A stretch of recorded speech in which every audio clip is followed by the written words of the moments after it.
여러분께서는 지금 이탈남 시즌3 금요일 순서 사회부 기자들이 만드는 취중진담과 함께하고 계십니다. 유우성은 간첩이 분명합니다. 자살을 시도했던 국가정보원 협력자 김아무개 씨의 유서 중 맨 마지막 내용입니다. 김 씨의 말처럼 국정원은 여전히 유 씨는 간첩이다 라는 식의 논조를 유지하고 있습니다. 검찰도 마찬가지고요. 이 국정원과 검찰의 간첩 증거 조작 정황이 속속 사실로 드러나고 있는 형국인데도 그들이 여전히 이 후안무치한 행태를 보이는 근저에는 바로 이런 믿음이 또아리를 틀고 있습니다. 하지만 과연 그럴까요? 안홍기 기자, 유 씨의 말에 조금만 귀를 기울여 보면 이 대부분 합리적으로 설명이 가능하다고요? 예, 뭐 그럼에도 간첩이다. 증거는 조작됐지만은 그럼에도 간첩이다라는 그렇죠. 믿음이 이제 유지되고 뭐 이런 것들 중에 하나가 네네. 굉장히 그 수상한 일들이 있었다라는 부분. 유 씨의 행적에서. 예. 그러니까 뭐 주민등록번호를 2번이나 바꾸고 이름은 4개나 있고 4개 이름을 그 썼고. 뭐 영국에다가 뭐 난민 신청을 하고 뭐 탈북자가 어떻게 그렇게 해외 여행을 많이 다녔냐 뭐 네. 보니까 탈북한 뒤로 16번의 출국 기록이 있습니다. 뭐 또 대북 뭐 송금 사업을 해가지고 총 26억을 뭐 이렇게 보내고 그 중에서 적어도 뭐 4억 원 이상은 챙겼을 것이다. 뭐 이런 뭐 보도들이 이렇게 나왔죠. 예. 그래서 이제 신분 세탁 뭐 이런 것들도 있고 뭐 여러 가지가 뭔가 유성 수상하다. 수상하다. 뭐 이런 거가 지금 뭐 일부에서 또 부각되고 있는 사실 그런 뭐 상황이죠. 그 간첩 신고 수상한 사람 보면 간첩 신고를 해야 되는 건 맞는 거고. 네. 그리고 근데 이 간첩 신고 얘기 나오는 생각이 나는데 수상한 사람의 그 기준으로 그 간첩 신고할 때는 뭐가 나와 있어서 조금 재밌는 게 있었는데. 어릴 때는 그런 게 있었죠. 그 무슨 뭐 난파 라디오를 뭐 이렇게 뭐 집에서 듣는다든지 라디오.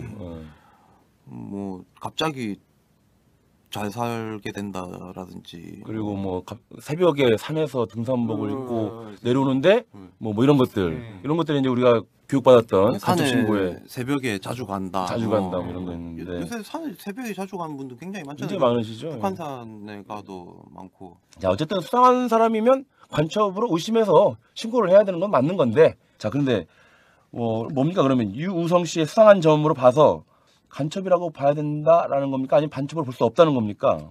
이건 뭐 딱히 뭐 간첩이다 아니다라고 말은 하고 있지 않지만 계속 이렇게 뭔가 수상하다라는 보도를 이어나가면서 간첩 아니야? 라는 뉘앙스의 보도들을 하고 있는 거죠. 언론이 보도를 하고 있는데 예. 그 언론들은 그 소스를 이제 국정원이나 네. 검찰에서 받고 있는 거잖아요. 그런 보도들에 등장하는 그 이제 멘트들, 그러니까 뭐 검찰 관계자 그렇죠. 뭐 지속적으로 등장하는 걸 봐서는 그 뭐 검찰에서 그런 뭐 자료들과 멘트들이 계속 뭐 나오고 있는 것 같습니다. 예, 그래서 뭐 자기들이 수사는 잘못했지만 어쨌든 유우성은 간첩이다. 네, 뭐 이런 거라든가. 뭐 기소하고 재판하는 거는 우리가 참 뭐 실수했지만은 그래도 유성이는 간첩이니까 좀 우리를 그렇게 뭐 크게 뭐 탓할 일은 아니지 않느냐 뭐 이런 분위기죠. 좀 뭐에 빗대서 얘기할지 모르겠는데 수사는 잘못해서 증거가 조작됐지만 간첩은 간첩이다. 뭐 이런 논리인데 지금. 네. 예. 근데 결국에는 네. 간첩 이렇게 하면 우리도 뭐 어릴 때부터 계속 교육을 받았지 않습니까? 그렇죠. 뭔가 수상하면 네. 신고를 해야 되고 그때 뭐 저희 어릴 때는 간첩은 3천만 원, 간첩선은 5천만 원, 그 상금도 걸고 뭐 이렇게 했었죠. 지금은 거의 몇 억이 될 거예요. 아, 저도 그런가? 자주 그것도 한번 알아봐야 자주 되겠- 보이더라고요.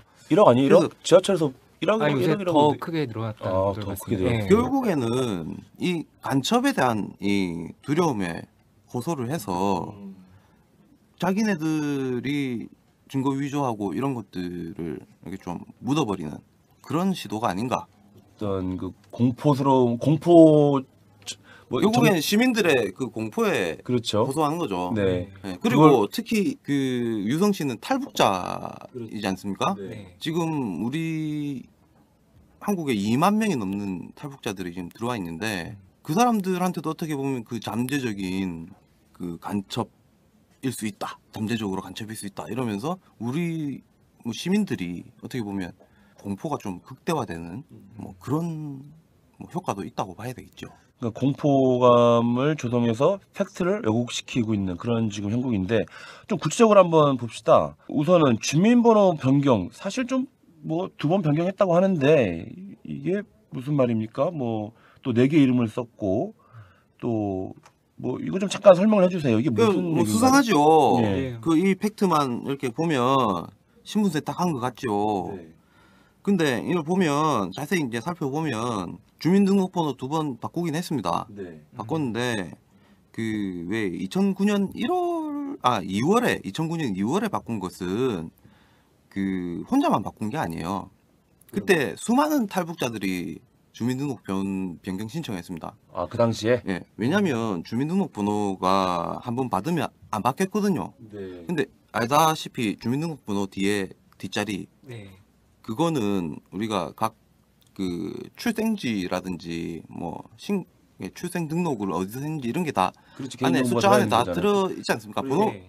전문가들이 딱 번호만 보면 아, 이 사람 어디 출신이구나 이게 딱 나오거든요. 근데 이제 탈북자들은 다 이제 하나원에서 주민등록 번호를 받다 보니까 죄다 그 하나원에 있는 곳 숫자가 다 앞에 박히는 거예요. 네. 다 그러니까 비슷하게. 그래서 주민등록번호만 네, 봐도 네. 이 사람이 탈북자냐 아니냐라고 그렇죠. 하는 걸 추측할 수가 있다. 네, 이런 그렇죠. 얘기군요. 그러니까 취직할 때도 우리가 주민등록증 이렇게 주민등록번호 적고 그렇죠. 뭐 그렇죠. 이렇게 하지 네. 않습니까? 그럼 딱 보면 이 사람 탈북자 아니야? 라고 이렇게 생각이 되는 거죠.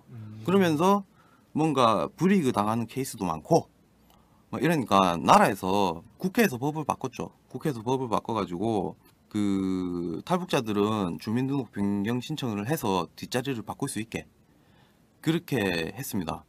그게 피해를 빨리 줄여야 되니까 법을 원래 그 공포하고 난 뒤에 6개월 뒤에 시행되는데 네. 이 부분은 그 공포 즉시 시행으로 예, 그래서 그 2009년 1월에 법이 개정됐고요. 유성 씨가 주민등록번호 첫 번째 주민등록번호 바꾼 거는 그 2009년 2월입니다. 2월. 예, 예. 네. 그럼 두 번째는 왜 바꾼 거예요, 그러면? 두 번째는 그냥 첫 번째 바꿨을 때는 주민등록번호 뒷자리만 바꿨는데 네. 두 번째 바꾼 것은 앞자리를 바꿨거든요. 네. 예, 앞자리를 바꿔서 처음에는 뭐 생일이 9월로 돼 있는데 그 다음에는 10월로 예. 이제 바뀌어졌습니다. 근데 이것도 좀 수상하죠. 난데없이. 수상하죠. 예, 예, 네. 예. 수상한데 이것도 이 두 날짜가 한 개는 음력이고 한 개는 양력이에요. 아, 그러니까 음력 생일로 적어놨다가 예, 나중에 예. 양력 생일로 바꿨다 이 예, 말이군요. 그러니까 그 처음에 하나원에 들어갔을 때 유우성 씨가 그 생일 말하라고 했는데 그냥 자기가 얼핏 듣기로는 남한에서는 음력 생일을 말하는 경우들이 많다 이래가지고 음력 생일을 얘기를 했대요. 네. 예. 근데 그 당연히 이제 뭐 주민등록번호 뭐 이런 것들은 음력으로 하지 않고 양력으로 하겠지라고 생각을 하고 가만히 있었는데 주민등록증을 받아보니 그 음력으로 돼 있더란 겁니다. 뭐 아유 이제 이렇게 살아야 되나 생각하고 있었는데 이 사람이 북한에서 딴 자격증이 있지 않습니까? 그 준의사 자격이 있었죠. 네. 이제 저희가 가만히 생각해 보니까 나중에 통일이 되면 이 준의사 자격도 내가 어떻게 북한에서 땄다는 사실만 증명을 하면 뭔가 활용을 할 수 있을 텐데 네. 그러려면 내가 그 남한의 주민등록번호 부분도 북한에 등록돼 있는 자기의 출생번호하고 비슷하게 같이 똑같게 비슷하게 만들어 똑같아야 일치시켜야 인정할 수 있으니까. 그럴 가능성이 높겠다. 그랬군요. 그래가지고 그 음력 생일을 양력으로 바꾼 거죠. 근데 이 탈북자 출신이라고 해서 해외에 나가지 말라는 법은 없는데 몇 번 나갔다고요? 굉장히 자주 또 해외에 나갔었던 이제 분도 탈북한 상한 이후에 부분이잖아요. 출국한 기록이 16번이 있습니다. 16번. 예, 예. 예. 16번이 있는데 네. 탈북을 2004년에 했는데 2005년 탈북한 지 한 1년여 만에 또 중국으로 가기도 해요. 네. 가서 뭐 한 달 넘게 있기도 하고 하는데 그것도 수상하죠. 예. 어떻게 보면 탈북한 지 얼마 됐다고 또 중국에 가 있냐. 그러면은 아 중국 가서 또 북한 갔던 거 아니냐라는 의심을 부를 수 있죠. 근데 이때 유성 씨는 어머니가 네. 그 심장 수술을 그 중국에서 심장 수술을 하는데 그때에 중국에 가서 그 어머니 병간호를 합니다. 계속. 네. 예. 뭐 그런 식으로. 그리고 유성 씨 가족들이 그 화교이기 때문에 중국으로 잘 나올 수가 있거든요. 가족을 만나려면 중국에 가서 만나면 되는 거죠. 네. 가족을 만나기 위한 목적. 그다음에 여자친구도 있었습니다. 중국에 여자친구를 만나기 위한 목적. 여러 가지 목적들이 있어서 굉장히 자주 왔다 갔다 했죠. 그리고 뭐 저기 누구 다른 탈북자하고 같이 뭐 보따리 장사를 한다고 중국으로 가기도 했고, 이제 들어보면은 뭐 중국이나 여러 나라를 갔던 이유들이 많이 설명이 됩니다. 네. 예. 유우성 씨가 영국에 난민 신청을 했다는 건 또 뭐예요? 참 그것도 참 이상하죠. 네. 난민 신청을 하긴 했습니다. 했는데 어디서는 뭔가 그 간첩 생활에 염증을 느끼고 이제 제3국으로 왜냐면 그 왜 우리 6.25 끝나고 난 뒤에 휴전된 뒤에 북쪽에서도 국군 포로가 있었고 남쪽에서도 인민군 포로들이 있었지 않습니까? 그랬죠. 근데 각자 여기서 다 전향을 한 사람은 그 뭐 남한에 적응을 해서 같이 살아가거나 뭐 이렇게 했지만, 전향을 거부한 사람들은 제3국으로 간 사람들이 그렇죠. 굉장히 많아요. 그때 뭐 브라질 같은 데도 많이 가고 이렇게 했는데 뭔가 그런 분위기이죠. 근데 그게 아니고 북한에서 계속 이 사람은 2004년까지 북한에서 태어나고 북한에서 살았거든요. 네. 그러니까 남한에 와서 대학을 다니려고 하니까 영어가 너무 안 되는 거예요. 아, 예, 예, 그렇겠네요. 우리 또 네. 대한민국은 또 영어 잘하면 잘 되고 또 영어 교육에 목숨 걸지 않습니까? 그렇죠. 예. 그래서 이제 뭐 영어를 배워야 되겠다라고 생각을 하고 6개월 동안 그 영국에 어학연수를 갔습니다. 근데 이제 처음에는 어학연수 하는 뭐 업체에다가 돈을 뭐 한 300만 원을 주고 거기서 이제 영어 연수를 하는 걸로 이렇게 갔는데, 일단 뭐 그쪽 사정이 기대했던 거하고 굉장히 다르고, 그다음에 원래 자기가 얹혀서 살기로 했던 그 다른 탈북자분 집이 있는데 이제 거기서 좀 어떻게 나오게 됐어요. 그래서 이제 뭔가 사정이 계속 어려워지고, 뭐 아르바이트, 세차장 아르바이트는 하지만 뭐 사정이 어렵고 하니까 무료 강습 하는 거를 찾았죠. 난민 신청을 하면 영국 정부에서 그 난민 신청한 사람들한테 난민 영어 강좌, 그걸 받을 수 있거든요. 그래서 무료로 영어를 배우기 위해서 난민 신청을 했다. 예, 그래서 이제 신청을 하는데 유광일, 그때 당시 이름 안 바꾼 상태니까 유광일 이름으로 이걸 신청을 하면, 이 사람이 북한을 나온 탈북자인데 남한에서 잘 정착하고 있는 사람이다라는 게 알려줄 수 있잖아요. 네. 그러니까 그 난민 신청서에다가 자기 이름 유광일로 안 적고 조광일이라고 적습니다. 예. 조광일이라고 적고 난민 강좌에서도 my name is 광일조 이렇게, 예. 이렇게 해서 그 뭐 조광일이라는 이름도 썼다 하는 그게 거기서 나오는 겁니다. 예. 자, 그러면 이 주민번호 변경 또는 이름이 바뀌었다, 이름을 여러 가지 썼다던가 또는 영국에 난민 신청을 했다던가 이게 뭐 다 그럴 만한 이유가 있었던 거 아닙니까? 뭐 사정을 알고 보면 뭐 그럴 만한 이유가 있고 뭐 그런 게 이제 좀 보이죠. 근데 중요한 것은 이런 정황들을 어떤 뭐 유성 씨가 신분 세탁을 하려고 했다 뭐 이렇게 의혹을 제기를 했지만, 그렇게 연결하고 있죠 지금. 예, 뭐 그러니까 이런 일들을 했던 시기로 보면 네. 굉장히 그런 말을 할 수가 없는 게, 주민등록번호를 변경한 시기 살펴보면 2009년 2월하고 2009년 7월인데 이때는 그 유우성 씨가 한참 그 수사를 받고 있는 시기입니다. 그러니까 경찰, 국정원, 검찰 이런 데서 뭐 이 외환거래법 위반이나 뭐 남북교류협력법 위반이나 뭐 이런 것들로 계속 이렇게 불려다니면서 수사를 받고 있었거든요. 네. 그럼 한참 수사를 받고 있고 수사를 한다는 거는 계속 이 사람을 모니터링하고 있다는 얘기인데, 왜냐면 증거를 인멸하면 안 되니까. 그렇죠. 경찰이나 검찰에서. 예. 근데 그런 시기에 주민등록번호를 바꿨다고 해서 신분 세탁이 될까요? 전혀 안 될 것 같은데요. 그렇죠. 네. 예. 이름 바꾼 것도 수사가 끝나고 나서 얼마 안 돼서 한 2달 정도 뒤에 이름을 바꿔요. 네. 아직까지 그 불기소 처분은 하였지만 그 당국에서는 불기소 처분했지만 계속 수상하게 보고 있고, 그런 상황에서 이름 바꿨다고 해가지고 이 사람이 더 이상 추적이 안 된다든지 뭐 그렇게 될까요? 그게 안 되거든요. 그래서 굉장히 이런 의혹들을 이렇게 뭐 언론에다가 흘리고 자료를 제공하고 이랬던 측에서는 굉장히 불순한 의도로 뭔가 의혹이 아니라 뭔가 여론을 조작하려고 했던 그런 게 아닌가. 왜냐면 검찰이 이런 사정을 제일 잘 알거든요. 그렇죠. 이름 왜 바꿨나 이런 것부터 막 물어보잖아요. 수사하면. 근데 거기 가서 유성 씨가 다 자기 사정을 얘기했거든요. 예. 알면서 물어본 거죠. 알면서.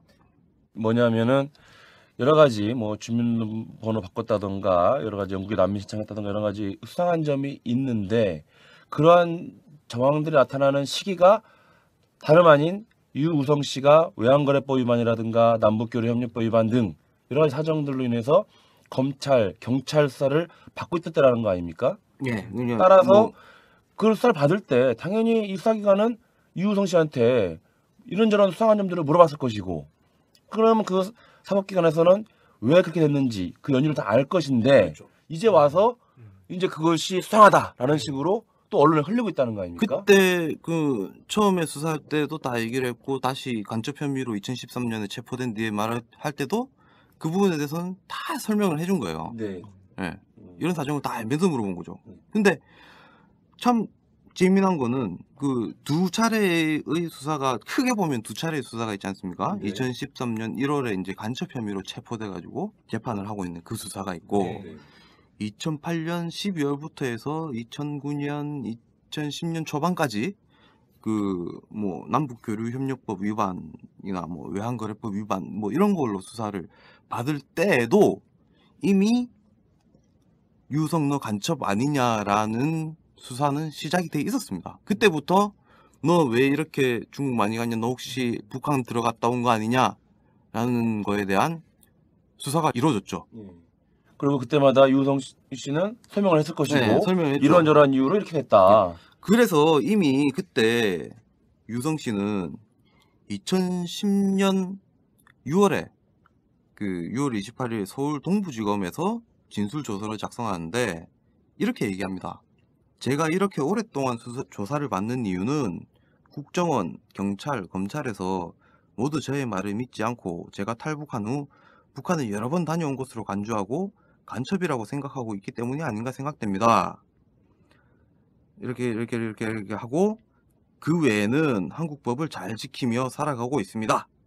네, 뭐 이렇게 제가 중간 생략을 좀 하긴 했는데, 여기서도 강조를 합니다. 제가 북한을 다녀온 것은 어머님이 돌아가실 때 딱 한 번입니다. 2010년에도 이미 예.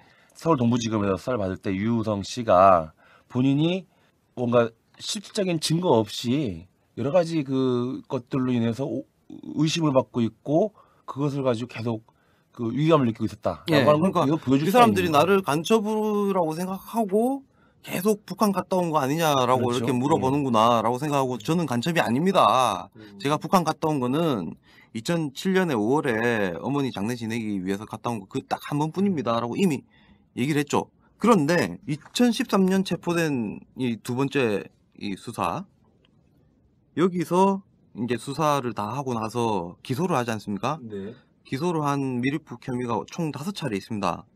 총 5차례가 있는데, 이 5차례 보면은 네 번째, 다섯 번째가 2011년 7월이고 다섯 번째가 2012년 1월이거든요. 네.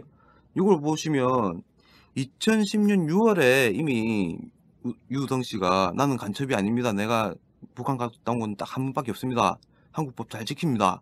이렇게 얘기를 했는데, 다시 2013년에 수사를 하면서 그 이후에 중국 갔다 온 이런 거를 다 이제 북한의 미륵북한 혐의로 기소를 한 거예요.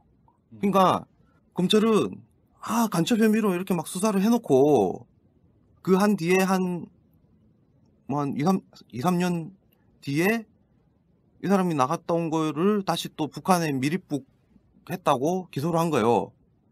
어떻게 보면 유성 씨가 엄청나게 대담한 사람이 아니거나 엄청나게 머리가 나쁜 사람이 아닌 하에야 그렇죠. 자기가 간첩이라고 의심을 받고 있는데 그렇죠.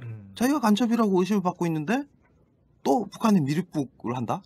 자기는 감시당하고 있다는 걸 아는데 이렇게 이건- 허술한 간첩이 있을까요? 진짜 간첩이라면. 이거 좀 이해가 안 가요. 간첩이라면 너무 그 그렇죠. 속성으로 이렇게 네. 하거나 북한에서 간첩을 잘못 뽑은 그런 거 간첩이 잡히면 자기 혼자 잡히나? 그 그렇죠. 연락책이나 뭐 네, 공개될 접선책 텐데. 뭐 이런 거 다 이렇게 네. 응? 잡혀 들어가는 상식적으로 건데. 좀 또 이해가 안 되네요. 한편으로는 검찰에서는 지금 우리가 그 간첩 수사를 하고 있는 간첩 혐의를 받고 있는 이 사람이 야, 그럼에도 불구하고 북한을 갔다 왔구나. 얼마나 기분이 나빴을까요? 그러니까 자기네들 수사를 무시하고 그러니까 얘가 우리 무시하는 거 아닌가? 그래서 우리를 물어볼 수 뭘로 있겠네요. 보는 거야? 어. 그런 괘씸죄가 적용. 그렇죠. 괘씸죄 적용될 수도 있는 거죠. 국정원과 검찰에서는 그렇게 우리가 간첩이라고 의심하고 있는데 이 사람은 또 북한에 갔다 왔어? 야, 이거 대단한 간첩이네? 라고. 그러니까 이것은 상식적으로 봤을 때는 이렇게 기소를 할 수가 없는 겁니다. 그렇죠. 이게 예. 말이 안 이 되는 겁니다.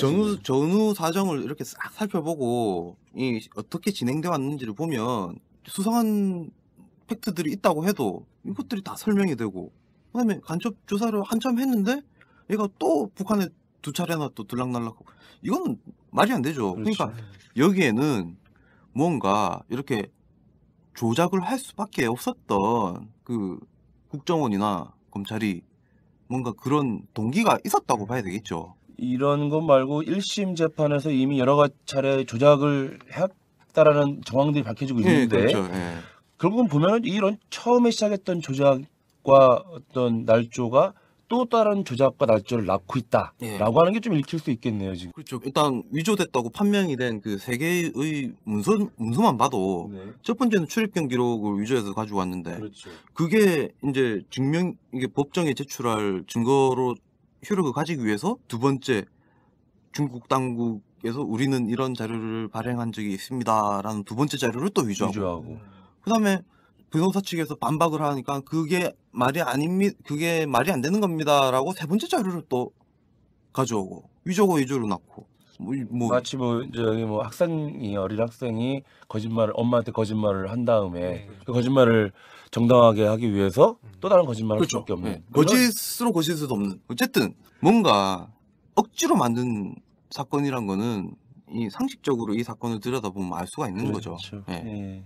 이 결국 이 간첩이냐 아니냐 이것은 이제 신념이나 그런 의심이 아니라 증거에 의해서 결정이 돼야 할 거 아니겠습니까? 네. 팩트에 의해서 결정이 돼야 되는데 왜냐하면 간첩자가 단순한 범죄가 아니잖아요. 네. 전도둑도 아닌데 그런데도 증거는 없지만 유선 간첩이다 이런 주장을 계속 하고 있는 거고. 그래서 제가 곰곰이 생각해봤습니다. 네, 왜 이랬을까? 예, 근데 이제 왜 이 사건에서 유우성 씨의 간첩 혐의에 대한 여러 증거들이 뭐 객관적인 사실에 부합하지 않는 걸로 1심에서 나왔는데 직접적으로 간첩 혐의를 했다라고 하는 가장 큰 증거가 유가래 씨, 유우성 씨의 동생이죠. 그렇죠. 여동생이죠. 여동생의 증언이에요. 근데 그 유가래 씨가 합동신문센터 이제 중국에서 제주도를 들어오자마자 이제 국정원에 탈북자 신고를 하고 이제 합동신문센터를 갔는데 그때부터 간첩 혐의에 대한 조사를 하죠. 그렇죠. 그래서 그게 180일인가 조사를 했죠. 180일, 180일. 180일 데리고 있을 수 있습니다. 그 예. 합법적으로 예. 그 탈북자에 대해서는 이제 했는데 그때 작성된 진술 조서가 굉장히 많습니다. 그래서 거기서 유가래 씨가 오빠가 어떻게 뭘 하고 하면서 뭐 오빠가 간첩이 맞다 막 이렇게 쓰면서 막 하는데 내용이 너무 들쭉날쭉합니다. 뭘 한 시기가 처음에는 북한에 15번 들어왔다. 뭐 이랬다가 뭐 최종적으로 이렇게 뭐 5번으로 줄어들고 뭐 북한 보위부에 포섭된 시기도 처음에는 2008년이라고 했다가 그다음에 2007년이라고 했다가 다 최종적으로 2006년 이렇게 처음에는 들쭉날쭉하다가 시기가 점점 지나면서 이제 공소사실하고 비슷하게 정리가 되는데요. 그 시기가 12월 15일쯤 되면 네. 거의 비슷해집니다. 공소사실하고. 네. 저는 뭐 이 부분을 12월 12일. 12월 15일쯤 15일 그 되면. 12월 15일 조서를 보면 이제 공소 사실하고 조금 비슷하게 정리가 돼 있는 걸 볼 수 있습니다. 2012년 12월 15일 그렇죠. 2012년 말하는 12월 15일쯤. 예. 그래서 뭐 이 부분 어차피 뭐 유가려 씨가 내용을 보면 유가려 씨가 뭐 뭔가 자기가 생각해서 말한 건 아닌 게 정황이 굉장히 보이기도 하는데 결국에 그렇게 공소사실과 비슷하게 정리가 되는데 시점이 한참 대선 막바지 아닙니까? 그렇죠. 한참 대선이 예. 며칠 그래서 안 저는 남을 때였죠. 뭐 이거는 아직은 짐작입니다만은 이 간첩 혐의에 대한 증언, 그러니까 유가려 씨의 진술이 정리되는 시기와 대선이 굉장히 가깝다는 점에서 뭔가 그 대선에서 이 사건을 활용하려고 했던 의도가 있지 않았을까? 네. 예. 그런 의구심이죠. 예, 의구심을 가지고 있습니다. 네. 근데 이제 의구심이지 뭐 활용하지 못한 것은 아마도 그때 사건이 있었잖아요. 그렇죠. 네. 국정원의 댓글 네. 사건이 이제 터졌죠. SNS하고 댓글 사건이 터져가지고 한참 그 하고 있을 때. 그래서 뭔가 수세에 있느라고 사건을 활용하지 하지 못했다. 못한 게 아닌가라는 그런 의구심을 갖는 거죠. 네, 그렇군요. 자, 그러면 유우성 씨가 진짜 간첩인가 아닌가에 대해서 안원 기자하고 얘기를 좀 나눠봤습니다.